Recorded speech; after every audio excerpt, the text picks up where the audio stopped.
So I played Animal Well. Is the game worth the hype? Is it actually pretty good? I don't play that many indie games. I don't play that many platformers. And I really enjoyed this one. And you know, I like supporting people in their ventures. Billy Basso is the developer. He made the whole entire game himself. Everything about it, the engine, the graphics, the music, the little blob animations, the yo-yo animations. Hot damn, the yo-yo animation. And dude, really good game. Liked it a lot. The game doesn't really have a story. There are some, I guess, lore inferences you can make from different things that happen, and I actually really like that. I kind of liked forming this lore in my head of like what's going on here. The game never confirms anything, but just by thinking and theorizing, you can kind of string together your own headcanon. And dude, the game gives you a lot to theorize about. What starts as kind of just a fun and calm, you know, platformer turns into some pretty scary, creepy stuff. There were some moments in this game, again, not terrifying, not like Resident Evil 7, not like freaking, what's that one game called? Outlast, nothing like that, but some creepy moments, some moments of extreme tension where you're like, oh shit, what the hell's going on? Especially towards the end of the game, what the hell's going on? But let's talk about the gameplay, because the gameplay is most important. The story, sure, yes, it's there. It's very interesting, but the gameplay is kind of king here. Now, like I said, I don't really like platformers. I'm kind of a platformer normie, you know. I play Mario. I play freaking, what are some old games? What did you call Sly Cooper a platformer?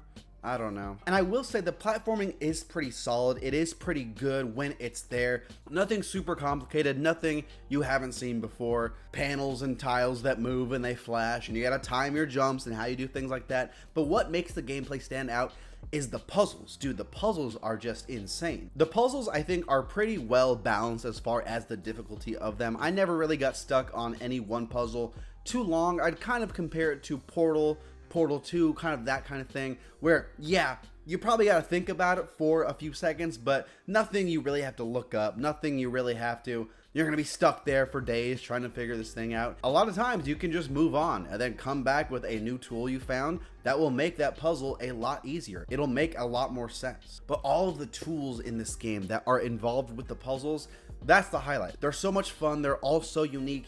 And what I liked about this is the puzzles present themselves, and then it's kind of up to you to figure out how you want to solve it. There were a few puzzles I was like, there's no way I'm actually supposed to do this to solve the puzzle. There's no way that can actually be done. And then I did it and it worked, and I was like, that's a solution. Again, didn't think the game wanted me to solve certain puzzles like that, but it doesn't punish you for solving different ways. It doesn't punish you for being creative and thinking outside of the box. If anything, it rewards it. And that's what I liked, because some puzzles in games, you show up and you have to think about the same solution that they thought of, otherwise you're going to get stuck. Here, there are puzzles, again, you probably should use the Slinky.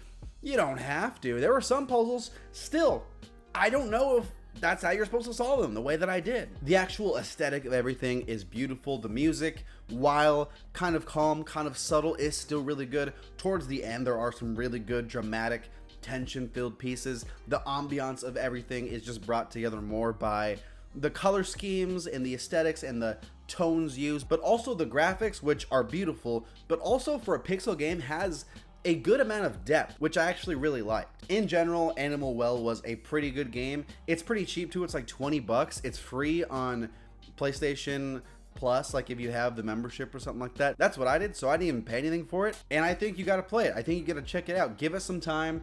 Give it, you know, it's a relaxing game, if anything like that. Most of the time it's relaxing until you get to the dog chasing you. Oh man, then you're stressed out. Really good game. Recommend it. One of the best I've played so far of the year. I haven't played any really games this year, but really good game. Gonna give Animal Well like a solid 7 out of 10. Really good game. Subscribe.